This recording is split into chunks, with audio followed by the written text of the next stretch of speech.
Hello students. आज फिर से मैं रियल नंबर्स के ऊपर सवाल लेकर के आया हूँ। वही सारे स्टेटमेंट वाले प्रॉब्लम उसी तरह के, और भी थोड़ा सा डिफरेंट टाइप का स्टेटमेंट प्रॉब्लम्स, और कुछ रिपीटेड भी है ताकि नंबर ऑफ प्रॉब्लम्स आप ज़्यादा से ज़्यादा देख पाएँ। तो चलिए स्टार्ट करते हैं प्रॉब्लम को। सबसे पहला प्रॉब्लम है मेरा।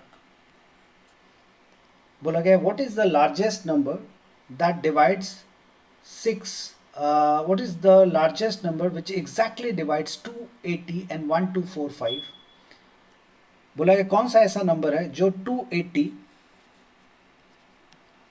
एंड 1245 दोनों को डिवाइड करता है, लिविंग रिमाइंडर 4 एंड 3 रेस्पेक्टिवली। 4 और 3 रिमाइंडर छोड़ देता है। मतलब इसको हमें एक ऐसा नंबर चाहिए जब हम जिससे हम 280 को जब डिवाइड करें, मतलब 280 डिवाइडेड बाय वो नंबर हमें नहीं पता, तो रिमाइंडर छोड़ेगा कुछ। रिमाइंडर क्या छोड़ रहा है वो मैं आपको बता देता हूँ। रिमाइंडर छोड़ रहा है 4 एंड 3।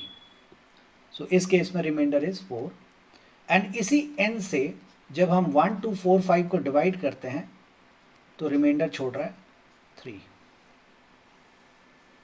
ओके, तो मैंने आपको समझाया था अभी कि अगर 4 हमारा रिमाइंडर है, इसका मतलब 4 इसके अंदर एक्स्ट्रा है, और जब तक ये एक्स्ट्रा है, अगर आप उस नंबर से इस n से अगर आप इसको डिवाइड करेंगे तो कभी भी ये प्रॉपरली डिवाइड नहीं होगा। मतलब रिमाइंडर अगर बच रहा है तो डेसिमल में ही आएगा, तो आपको डेसिमल तो नहीं चाहिए।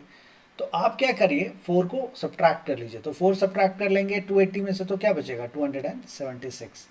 और 1 2 4 5 में से 3 को आप सब्ट्रैक्ट कर लीजिए, तो विच इज 1 2 4 2 ये रहा। अब अगर आपने दोनों को सब्ट्रैक्ट कर लिया, 4 और 3 को नंबर से जब सब्ट्रैक्ट कर लिया, अब हमें चाहिए एक ऐसा नंबर जो दोनों को डिवाइड करता हो और वो हाईएस्ट नंबर भी हो, ग्रेटेस्ट नंबर भी हो। तो कौन सा ऐसा दोनों को डिवाइड करने वाला नंबर को क्या कहेंगे हम लोग? डिवाइजर या फैक्टर? फैक्टर ही तो होता है जो किसी को डिवाइड करते हैं। जैसे 3 इज द फैक्टर ऑफ 6, मतलब 3 6 को डिवाइड कर रहा है। उसी तरह से एक ऐसा नंबर जो दोनों को डिवाइड कर रहा हो तो वो क्या कहलाएगा? फैक्टर। और एक और वर्ड उसमें यूज हो जाएगा, क्या? कॉमन फैक्टर, क्योंकि दोनों को डिवाइड कर रहा है। तो एक ऐसा फैक्टर जो दोनों को डिवाइड कर रहा है, और वो क्या होना चाहिए? हाईएस्ट भी होना चाहिए, या फिर कह लीजिए बड़ा भी होना चाहिए, तो ग्रेटेस्ट भी होना चाहिए। तो उसको क्या बोलेंगे? या तो ग्रेटेस्ट कॉमन डिवाइजर या तो हाईएस्ट कॉमन फैक्टर। इसका मतलब ये हुआ कि दोनों का HCF निकालना है। मुझे विश्वास है कि अब आप दोनों का HCF निकाल सकते हैं। तो यही मेरा सवाल था यहाँ पे। अगर आप चाहें तो इसका यूक्लिड्स वाले मेथड से करके देख लें, आप जरूर प्रैक्टिस कर लें। नेक्स्ट क्वेश्चन मैं आपको बताता हूँ। This is good. Okay, the question is the length, breadth and height of a room are 8.25 centimetre 8 metre and 25 centimetre. Room का जो लेंथ है वो 8 मीटर एंड 25 सेंटीमीटर है। रूम का ब्रेथ जो है वो 6 मीटर एंड 75 सेंटीमीटर है, और रूम का जो हाइट है वो 4 मीटर एंड 50 सेंटीमीटर है।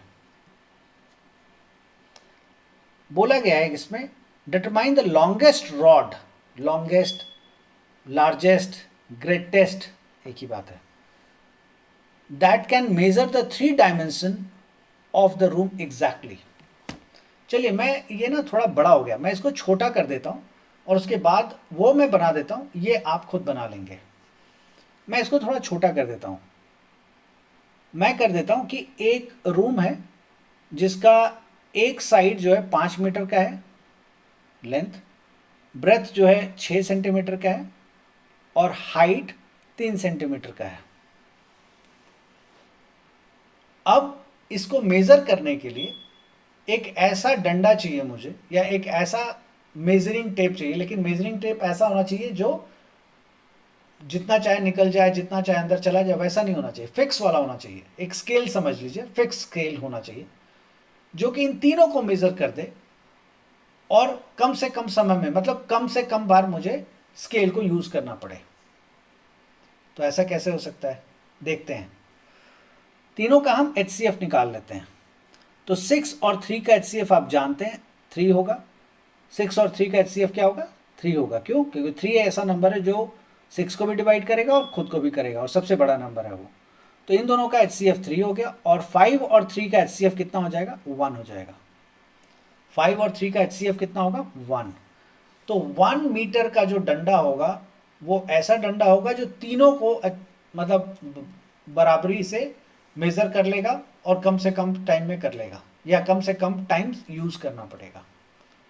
इसके अलावा 1 मीटर के अलावा कोई भी और डंडा नहीं है जो तीनों को एग्जैक्टली मेजर कर लेगा। आप सोच रहे होंगे 3 मीटर का ले लेते हैं, 3 मीटर का ले लेंगे तो 3 मीटर वाला को तो कर लेंगे आप एक ही बार में, 6 मीटर वाले को आप 2 बार में कर लेंगे, लेकिन 5 मीटर वाले को आप कैसे मेजर करेंगे?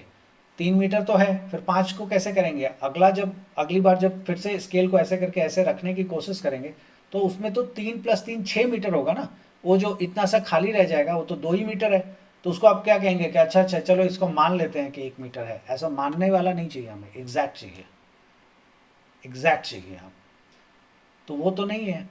इसके अलावा आप कोई और मेजरिंग टेप सोचना चाहते हैं आप सोच लीजिए। 4 मीटर का लेंगे तो उसे 3 मीटर वाले को कैसे मेजर करेंगे? आप नहीं कर सकते। 6 वाले को कैसे करिएगा? वो भी नहीं कर सकते। 5 वाले को तो कर ही नहीं सकते। तो कोई भी मेजरिंग टेप नहीं है आपके पास जो तीनों को मेजर कर दे और एक ही बार में, एक ही बार मतलब बराबर टाइम्स, मतलब हमें ज़्यादा से ज़्यादा घुमाना ना पड़े, कम से कम घुमाने में हमारा काम हो जाए। तो 1 मीटर वाला ऐसा ही टेप है। अब आप कहेंगे कि 1 मीटर में क्या कम घुमाना पड़ा?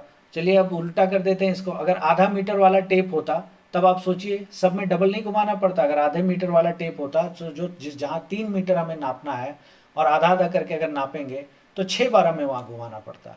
जहाँ 6 मीटर नापना है वहाँ 12 बार घुमाना पड़ता और जहाँ 5 मीटर नापना है वहाँ हमें 10 बार घुमाना पड़ता। इसीलिए ये सोचना कि नहीं नहीं 1 मीटर वाला तो बहुत छोटा है, ऐसा नहीं है, वो ठीक है।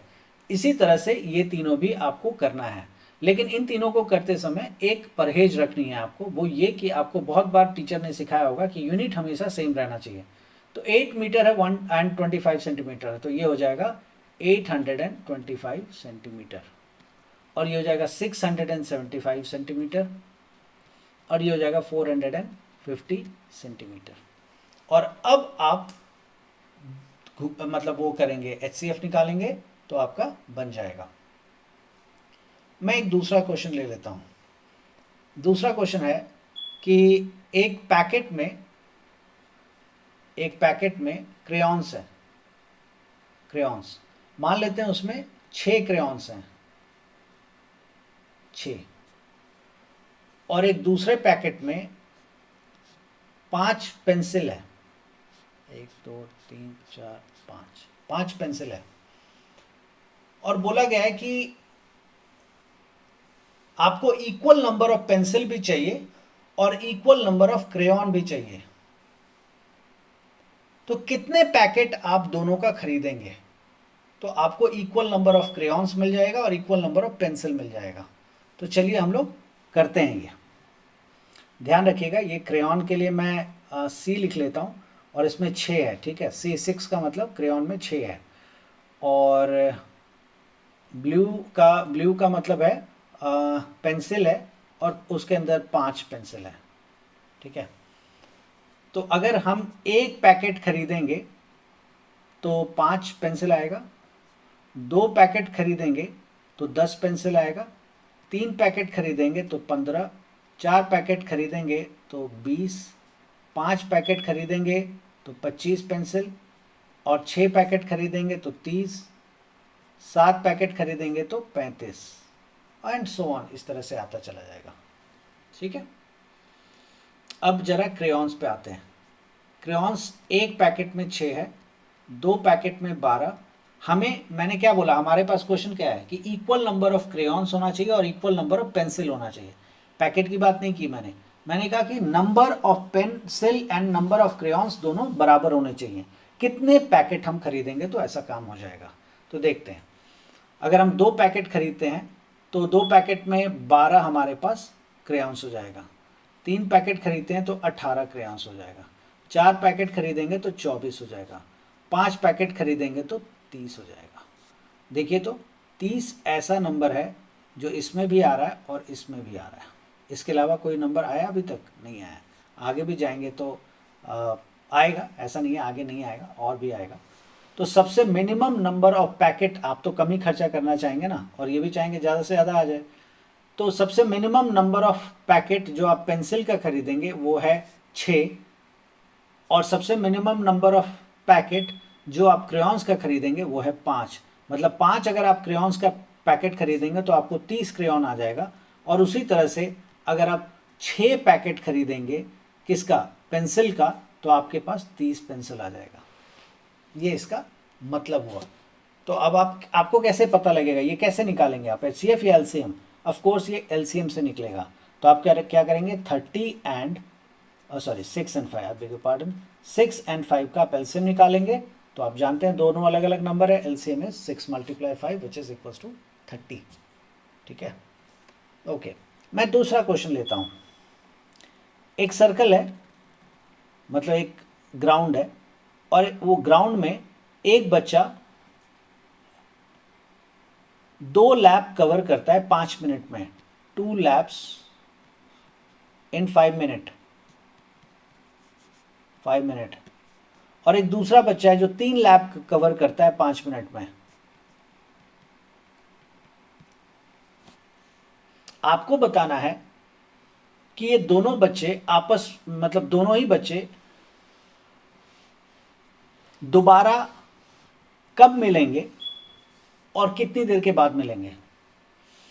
तो इसको मैथ्स के प्रॉब्लम है, तो मैथ्स का ही प्रॉब्लम भी, लेकिन मैथमेटिकली जैसे कॉपी बुक पे करते हैं वैसा नहीं करते हम लोग, इसको समझते हैं। मैं समझाता हूं आपको। एक बच्चा यहां पे यहां से स्टार्ट लेता है, दोनों ऑफ कोर्स। एक लैप जब ये कंप्लीट करता है और दूसरी लैप जब कंप्लीट करता है तो 5 मिनट हो जाता है, और दोबारा यहां आता है और फिर चल रहा है वो। अब दूसरा बच्चा पहला लैप कंप्लीट करता है, दूसरा लैप कंप्लीट करता है, और तीसरा लैप कंप्लीट करता है, वो भी 5 मिनट में। तो आप कॉमन सेंस लगा के देखिए कि 5 मिनट में जब वो अपना लैप कंप्लीट करता है तो 5 मिनट में वो बच्चा भी, समय तो उतना ही लग रहा है, 5 मिनट का तो 5 ही मिनट है। अगर 5 मिनट में वो बच्चा यहां पहुंच जाता है और दूसरा बच्चा चाहे 3 चक्कर लगा ले, चाहे 1 चक्कर, चाहे धीरे धीरे करके, लेकिन 5 मिनट में जो स्टार्टिंग पॉइंट है वहीं पे पहुंच जा रहा है। अब आप ये मत कहिएगा कि मैंने तो नहीं बोला स्टार्टिंग, भाई लैप कंप्लीट होने का क्या मतलब होता है कि स्टार्टिंग जहां से स्टार्ट हुआ वहीं पे पहुंच जाता है वो। यही तो लैप कंप्लीट होने का मतलब, मैंने यही तो कहा कि 2 लैप कंप्लीट करता है वो। तो 2 लैप कंप्लीट मतलब 2 चक्कर पूरे लगाता है, तो जहां से स्टार्ट हुआ वहीं पे आके खत्म करेगा, तब तो पूरा माना जाएगा ना। तो 2 लैप लगाता है वो 5 मिनट में, दूसरा वाला बच्चा 3 लैप लगाता है 5 मिनट में। लेकिन 5वां मिनट जैसे ही होता है वो तो यहीं पहुंच जाता है। तो घड़ी देख करके जैसे स्टार्ट किया तो वो चाहे 15 राउंड लगा चुका हो, लेकिन जैसे ही 5 मिनट खत्म हुआ आके वहीं पे मिला। तो आपसे मैंने सवाल यही तो पूछा था कि कितनी देर बाद वो मिलता है, तो 5 मिनट के बाद वो सबसे पहली बार मिलेगा। और उस समय तक कितना लैप लगा चुका होगा दोनों बच्चा, तो पहला बच्चा 2 लैप लगा चुका होगा, दूसरा बच्चा 3 राउंड लगा चुका होगा। आपसे ये भी पूछा जा सकता है कि 15 मिनट के बाद दोनों बच्चों कितने लैप लगा चुके होंगे, या 3 राउंड के बाद, 3 कंप्लीट राउंड के बाद कितने मिनट में वो दोबारा मिलते हैं। तो आप बता सकते हैं 3 राउंड जब हो रहा है, मतलब 3 जब पूरा कंप्लीट हो जाता है, तो आप कहेंगे कि 15 मिनट में वो दोबारा मिलेंगे। या ऐसे समझ लें आप कि अगर 3 लैप वो लगा रहा है 5 मिनट में और 2 लैप 5 मिनट में, तो 15 मिनट में कितना लगाएगा, 15 मिनट में लगाएगा मतलब पहले 5 मिनट में 3, अगले 5 मिनट में फिर से 3, फिर अगले 5 मिनट में फिर से 3, तो 9 लैप वो कंप्लीट करेगा। और वही जो स्लो दौड़ रहा है वो कितना कंप्लीट करेगा 15 मिनट में, 6 लैप कंप्लीट करेगा। तो आपको बताना है कि भाई 15 मिनट के बाद जब वो मिलेगा आपस में, आफ्टर 15 मिनट जब वो मिलेगा आपस में, तो एक जो है वो 6 लैप लगा चुका होगा, और दूसरा वाला जो है वो कितना, 9 लैप लगा चुका होगा, 9 लैप। उम्मीद है कि ये बात आप समझ रहे होंगे। चलिए मैं नेक्स्ट क्वेश्चन आपके लिए लेता हूं, और वो है, ओके, ये ऑलमोस्ट सारा मैंने आपका इस तरह का सवाल जितना भी है वो करवा दिया है। मैं चाहूँगा कि अब आप ज़्यादा से ज़्यादा क्वेश्चन बनाएं और आप मुझे फीडबैक भेजें। अगर आपको लगता है कि और भी सवाल की ज़रूरत है, आप मुझे ज़रूर फीडबैक में लिख के भेजें और मैं और भी क्वेश्चंस करके आपको भेज दूंगा या और भी वीडियोस इसके ऊपर बना के भेज दूंगा। इसमें अभी कुछ वीडियोस और मुझे बनाने हैं जिसमें कि डिवीज़न से जुड़ा हुआ या इसमें रैशनल नंबर से जुड़ा हुआ, मतलब इसमें 5-6 वीडियोस और बनाऊंगा। तो मोस्ट लाइकली ये रियल नंबर्स आपका पूरी तरह से ख़त्म हो जाएगा। होपफुली अब आप सवाल को बना सकते हैं, ज़्यादा से ज़्यादा सवाल आप बनाएं, एनसीईआरटी के सारे सवाल आप ज़रूर बनाएं और कोशिश करें समझने का कि पूछा क्या गया है, और वो उसका स्केल डाउन करें। स्केल डाउन मतलब आप, जैसे मैंने अभी आपको दिखाया कि एक रूम का मेजरमेंट था 8 मीटर 25 से, आप इस तरह से नहीं सोचें, स्केल डाउन करें, नंबर्स छोटा कर लें ताकि आप खुद भी सोच सकते हैं कि अच्छा ठीक है 5 ही मीटर का है, 2 मीटर का है, 3 मीटर का है, तो आपके लिए समझना आसान होगा, बजाय इसके कि आप स्ट्रेट अवे 9 और 9.5 मीटर के टर्म्स में आप बात करेंगे। यही कहते हुए आज की जो वीडियो है मैं यहीं रोकना चाहूँगा, और इसके बाद नेक्स्ट वीडियो में मैं और भी सम्स को लेकर के आऊँगा। तब तक के लिए थैंक यू।